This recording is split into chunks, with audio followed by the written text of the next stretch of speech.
Yeah, those are questions you have to ask him, I think, in terms of how he's affected by that. Look, I would say our performance as a team hasn't been up to the standard that we set for ourselves. So these things are not, look, there is individual performance, but look, our concern is team performance, right? That's how do we make our team better? How do we get more wins? How do we get in a more advantageous position entering the playoffs? First, you got to make the playoffs. And so that's the context that all these decisions are made in, much more so than individual performance, although individual performance is important. Mickey, you talked about the culture at the end of the season. Just this time of year, and I guess maybe all throughout the offseason, what are some of the things you guys are like implementing or looking at, or maybe focusing on more to get that to where exactly you want it to be? Yeah, I think mainly it's been a discussion, and it's been a discussion, coach, in terms of the coaches, in terms of the players, in terms of our organization and how we are approaching it, how we, what our expectations are, and making sure that we're communicating those expectations to all parties correctly and emphatically. And so, I think one of the things is we've got a lot of younger players. I feel like, I don't know if the data supports it, but I feel like we've got a lot of young players in our core group, and so making sure that we're putting them in the best position to not just be successful as players, but in terms of growing as leaders and setting the culture, because the culture and the leadership best comes from the players. And so we just want to make sure that we're giving them every opportunity to be their best, version of that for themselves. Eric McCoy said, you guys had talked to him about, maybe being more vocal and stuff like that. Yeah. Is that part of it, just going around and kind of tapping into different guys? Yeah, absolutely. There's a combination of ability, want to, and status in terms of where you're at in your career on the team. And so, Eric's a good example of someone that's got all the qualities that you're looking for in a team leader, and we just want to make sure that we're giving him the opportunity to be there. And there are other guys as well. What can you explain about the league rule? I mean, did you spend the last couple months trying to figure out what you're allowed to do with opening practices to fans, and you got a final answer recently or something? What was the... I don't think so. Look, I think for us here, we're away from our home market. We're not expecting, we weren't expecting a lot of fans. It just, the venue, all the logistics that are involved, because it's significantly more logistics involved when you open it up to the public as to when you don't. So all those factors came into play. I didn't really, do much inquiry about what we were allowed to do with fans or not allowed to do, because pretty quickly we determined that, hey, it's going to be a limited amount of people at practice. Would you say it's your intention at this point to be here for 1 year and be back in Metairie next year? Is that the plan as it stands right now? Yeah, I mean, we're here because of the variables that existed, with the remodel of the facility. And look, there's some other factors. The heat last year, I felt like that was the first year that, man, it just really impacted what we were able to do in terms of training camp. This year, who knows what the heat's going to be over the next 30 days. It's going to be hot, we know that. But there's also been a lot more, rainfall, and so that, along with the limited space we have in the indoor facility, because the remodel has taken away some of our space inside there, it just makes it a lot more, it just affirms the decision to come out here and have training camp away. In terms of the future, our intention is to be back in Metairie. So, in terms of the logistics you're talking about opening fans, does that come down to a cost issue of how much it would cost for security versus? It's a variable. I wouldn't say that's the main decision point, but it's certainly part of the equation. Did you also experience at the Greenbrier playing to that at all? Because from what I recall, those were open, but they were open. That many fans there. So did you all take experience from no, that too long ago? No, because No, I didn't really consider. I thought we had a good turnout at the Greenbrier a number of times, Logistically, or especially relatively initially. speaking, though, from, Yeah, initially we had a good turnout, and that's always the way it happens at training camp. Is that first weekend, first week or so, you get a heavy turnout, and then it dwindles. That happens in New Orleans as well. And then when you practice against somebody, obviously, that draws a big crowd, regardless of where you're at. So, the answer to your question is I didn't really think about the Greenbrier in that experience. It was more about, here, the short time to get all these logistics worked out for ourselves, and yeah, that was it. Mickey, Dennis Allen mentioned like making it clear every once in a while that everything's not going to be the same Yeah. as it's been. I know when you hired him at first, you liked the idea of continuity. Mhm. You didn't need a culture change at that time. Was there some desire to like mix things up more than you did when you initially? Yeah, I think that look, you go through a few seasons where you don't make the playoffs, and there's nothing wrong with being uncomfortable. We should be uncomfortable with that, and so that's part of it. But yes, the answer is, if you're not as successful and you don't meet your expectations, and we want to do something a little different. Mickey, you're looking forward to seeing how the O-line plays out once you can put the pads on and Yeah. get physical a little bit. Are Yeah. you concerned about what you have there, the youth that you have there somewhat? Yeah, I think you're always concerned when you have when you don't have the proven commodity.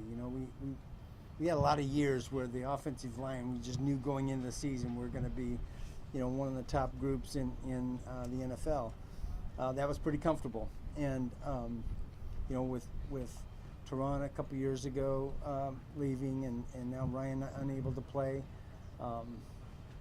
that's not as comfortable. So, yeah, I'm anxious to see how this group. I'm excited about the group. I think that I feel good about where we're at, and yet it's unproven. I know you don't really want to have to watch the wires to see what players pop up out there, but do you feel Yeah. like with this group, because there is so much unknown for the pads going to see what they could do then, you may have to watch what's available out there even more?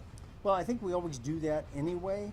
I would say this, though. I do feel pretty comfortable with, the guys that you would say today are the backups. I think we've got some veterans that have played a lot of football in our league, and we've got some guys that we've had here that have progressed and we feel good about. So I'm less concerned about. Obviously, if somebody comes available that we don't expect that can improve us, we're gonna do that. But it's not like a target at this point. Mickey, now that you've had several months to work with him on staff, what's kind of been your impression of Clint Kubiak and the way he kind of runs the shop? Yeah, he's very impressive. He's super smart, innovative. I think he has a real confident demeanor about him. He's quiet, but he has a confident demeanor. Knows what he's trying to get accomplished, and yet I think he's also there's an open-mindedness to him that if something if he has a round hole in a square peg, he's going to figure out a way to make that work. And so I've been impressed. I've been impressed with a number of the new guys that we have. The quiet demeanor really comes across to us too. Yeah. But like kind of say the confidence, maybe like the players kind of see that. You don't really necessarily need like a coach who's super like I guess classically charismatic. Well, I get what you're asking. I think sometimes when you're quiet, people question whether you have that burning competitiveness, Yeah. whether you are confident. But I think if you're around Clint for any period of time at all, you see both that competitive fire and you see the confidence.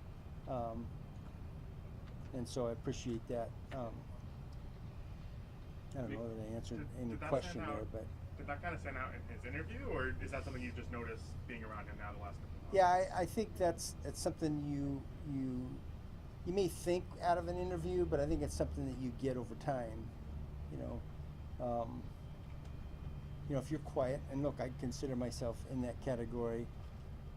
It's hard to get to know somebody in an interview that's relatively quiet and not gregarious, right? It takes a little time to appreciate some of the qualities that you may not see right off the bat. Mickey, I'm going to include all the obvious qualifiers. You don't care what analysts outside the building think. You do care what fans think, but this team is pretty widely dismissed. Yeah. There was a publication today that had you ranked as the 31st brightest future in the NFL. What do you think people are missing about why they should be optimistic Yeah, about the I don't direction of care, this team? 'cause Well, what do you like about the direction? Here's the deal. I don't care about what these other media people, because most of them are unqualified. Sure. They have the right to their opinion, but they're not qualified to be critical or or I don't ask them for advice. So why would I pay attention to a critique from them? So.